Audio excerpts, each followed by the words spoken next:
Alright, good morning.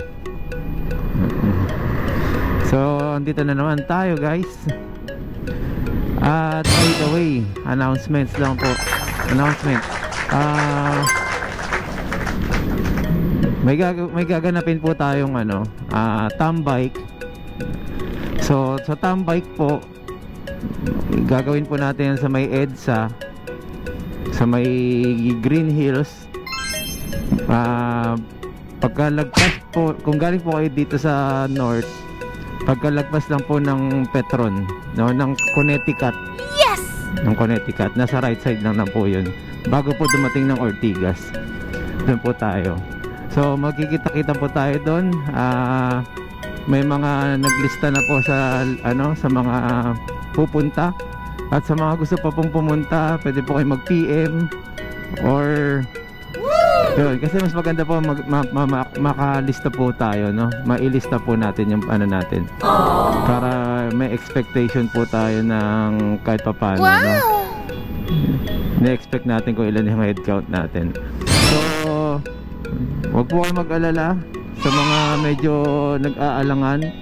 Magpapalagay po tayo doon ng charging station, no? Extension. Para makapag-charge po kayo pagkapahinga, makapag-charge din tambike na, di ba? So, yun. To be announced pa kung ano pa po yung mga pwede. So, ayun ang maganda doon. Mag-get a chance na makapagkita-kita tayo, makapag-gather tayo. Ito yung maingay na pagsasalo-salo. Yung bibig ang maingay, hindi yung e-bike. So, nakapag-ingay ba ng bagong taon ng e-bike? Hindi. So, hindi po nakaperwisyo, diba? So, yan ang pinaka maganda po na ginagawa ng isang community ng electric vehicle. Hindi po siya nag-cause ng noise pollution.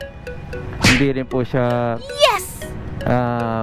nakapagbigay ng smoke, di ba? Pollution.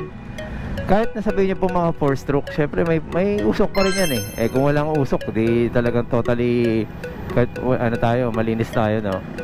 So ang Metro Manila pa rin po ay sadyang pag konting punas mo ng mukha bakat na bakat ang dumi sa mukha. So ayan. So ano pa po ba? So by the way, medyo na tayo, no? Yung ating unit ay nag-age, no? Ano ibig sabihin ng nag-age? Medyo nakalipas na po, magdadalawang taon na po. So sa mga naka-lead acid po dyan, nice. Ayan na po, lumalabas na po pagka hindi po talaga pero wag po kayo mag-alala, naka-isang taon na po, sulit po yan. Kasi ang lead acid po talaga meron pong tsamba, no? Kahit paano, kahit anong alagaan nyo naman po dyan, pero mas maganda pa rin na alagaan kasi kaya nyo maprolong yung baterya. So ayan, may mga lumulobo na rin po ang battery dyan. So yan nga po, sabi ko sa inyo, mag-ipon na po kayo kasi yan po ay anytime pwede rin po din bumigay. Ang maganda lang po dun nga, naka-warranty sa NWOW. So kahit pa paano pwede po nilang i-check. Discharge po mangyayari dyan. Pagka nagluloko na po ng baterya nyo ng ganun, pwede nyo pong pagawain sa NWOW para po ma-drain po nila para ma-charge po ulit. So yun ang pinaka maganda rin naman pong servicing nila, no? Meron silang ganung gadget. Pero yun na nga po, talagang mapapabili kayo ng baterya. Pero yung iba, sabi ko sa inyo, ipunan nyo po. Kung konti na lang po diferensya, makakabili na kayo ng lithium. I-lithium nyo na rin po, no? Pero again, sabi ko nga, okay naman po ako dun sa lead acid na taon lang po na nakabili tayo ng second hand na at nagagamit natin ng maayos. At syempre, ingat din po kayo sa mga nabibili nyo po ng lithium dahil hindi po lahat okay pa, no? I mean yung mga second hand. So maganda naman po talaga bumili ng bago dahil yung bagong build, no? Kasi lalo na marami na po dito sa Pilipinas, no? na mga talagang nagbi-build ng ano, ng baterya, ng mga tawag sa ganyan, expert ba? Nandito pala si 528 eh. Oo, di ba? So yun, ano pa ba? So yung mga nagtatanong kung pwede bang ito lang, dalawa lang babalitan na baterya, wala, actually pwede, kaya lang baka magdamayan po yung ibang baterya. So mas maganda pa rin isang set po talaga pinapalitan dyan. Ginawa ko na rin po yan, yung iba nga, yung dati ko nga ginawa dahil mas mura yung 25 amperes yun lang kinabit ko. Gumana naman po eh, gagana naman po yan, kaya lang maghahatakan ng range, no? Ano motor yun? Skytown. Okay ba yun? Ano yun? Hindi ko makita. So yun lang siguro muna guys. Sana magkita-kita tayo sa January 18. Siguro titignan ko pa yung oras, kung anong oras, pero pwede naman kayo pumunta ron. Yung oras kasi ako ay susunod lang. Siyempre wala naman tambay ng tanghali, no? Tambay po yun, hindi po kainan ng tanghalian. Nice! So, sa hapon po tayo, tapos hanggang gabi yan, para malamig, tapos nakapag-charge yung iba, di ba?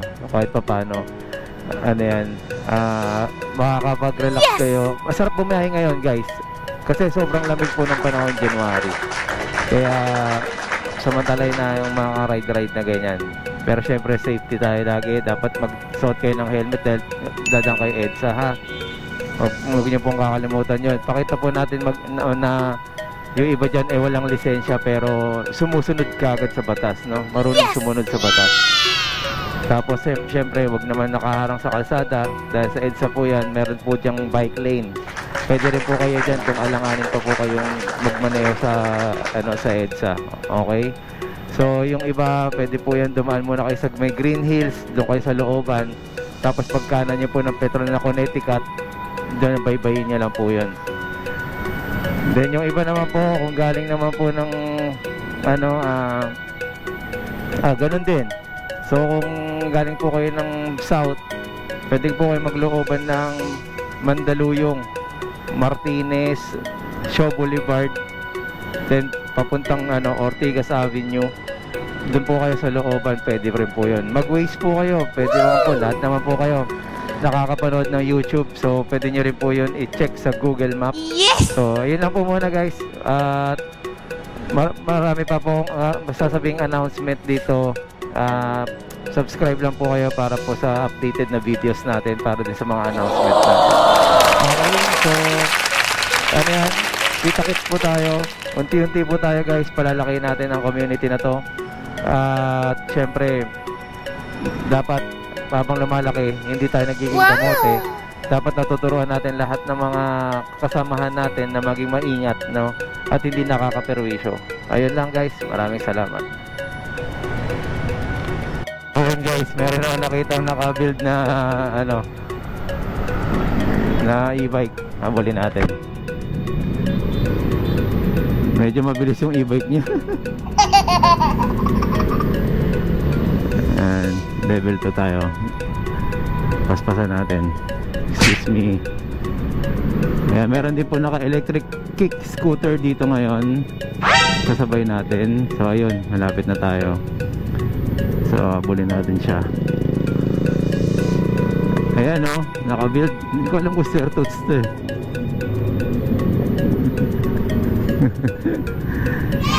Laki ng gulo oh.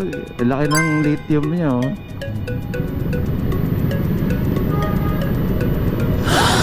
Ayan oh, ang ganda oh, lapad. Ayan, abulin natin.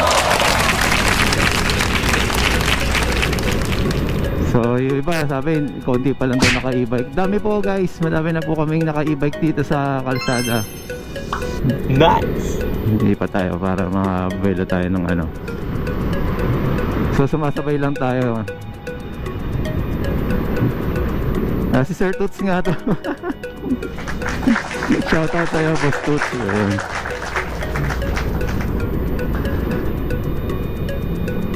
Monoshock. Diba? Yan ang build ng ano.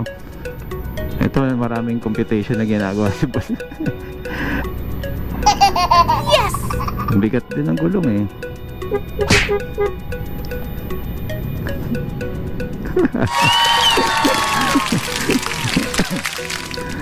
Ayan o. Maganda oh. Yan ang mga build niya. Naka-detalyado yan. Oh.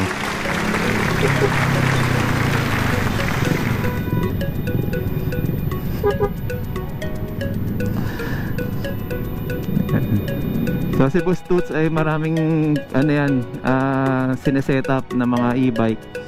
Tapos sa kanya po yun naka-aerox siya po nung ano, nakargado. Grabe, ang ganda. Oh, di ba? Nice one.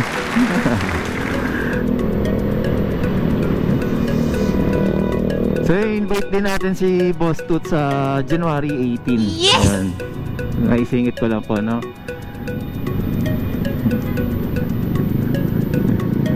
Sabi ko nga po sa inyo, minsan, ano yan eh, kailangan lang natin siyang masubukan yung e-bike na yan. Pag nasubukan nyo po, alas ayaw nyo bumalik magmotor. So, yun natin nga guys, cut ko na rin po. Thank you. So, okay. Once again, Marvin Chua Motovlog po.